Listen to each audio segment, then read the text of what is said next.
রসুলপুর গ্রামে টিনা আর টিনার মা বাস করত। টিনার বাবা বিড়াল রোগে অনেক আগেই মারা যায়। তাদের সংসার খুবই অভাবে কাটতো। একটা শয়তান বাঘ তার গরুকে খুবই মারধর করত। গরুটি কয়েকদিন যাবৎ দুধ দেয় না বলে এই কষ্ট সহ্য না করতে পেরে গরুটি একদিন রাতে পালিয়ে যায়। গরুটি 3 দিন যাবৎ দৌড়াতে থাকে।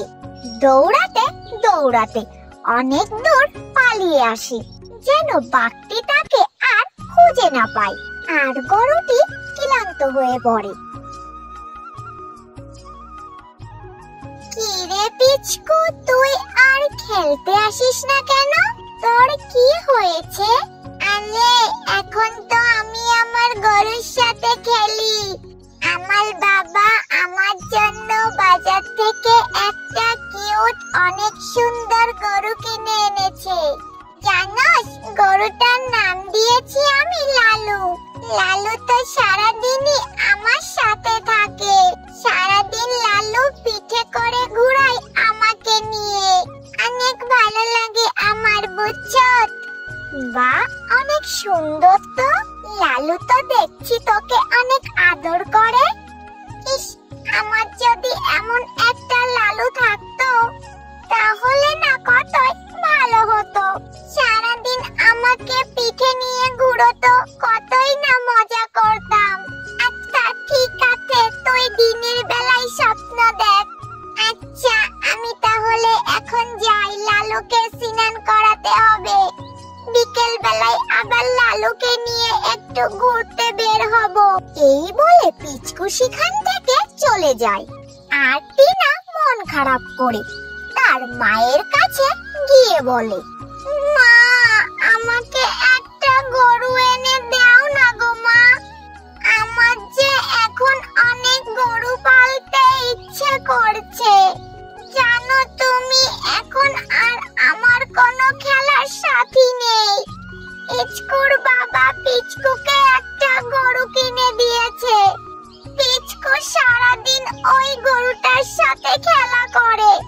আমাকেও তুমি একটা গরু কিনে দাও না মা। ছোট একটা গরু হলেও হবে। কি বলছিস তুই টিনা? একটা গরু কেনার টাকা থাকলে কি আমি মানুষের বাসায় কাজ করতাম?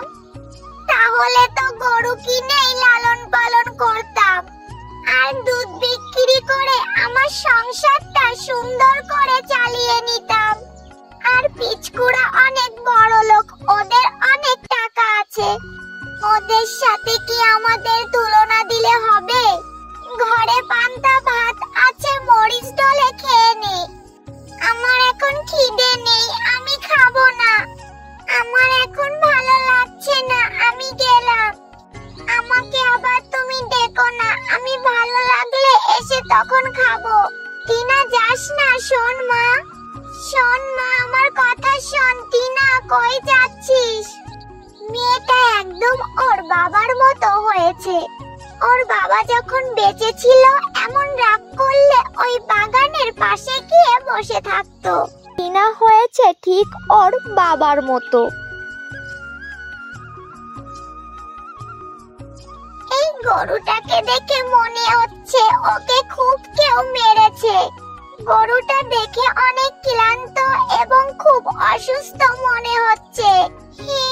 আমি অনেক ক্লান্ত আর অসুস্থ। আমার মালিক অনেক লোভী এবং নিষ্ঠুর মনের মানুষ। আমি আগে অনেক দুধ দিতে পারতাম, অনেক দুধ।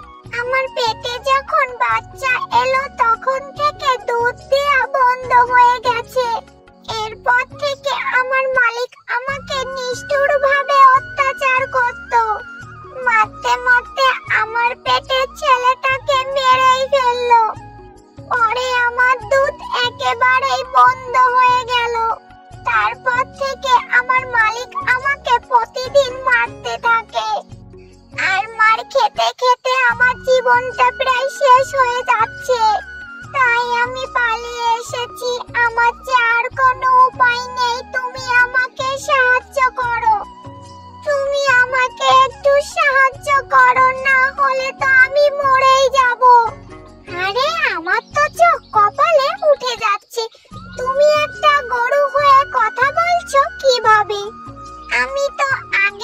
কোনোদিন শুনিনি গরুরাও কথা বলে।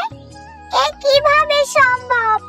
আমার ভিতরে যে অলৌকিক ক্ষমতা আছে, আমার সাথে যে যেমন করে আমার ভিতর থেকে সে তেমন উপহার পায়।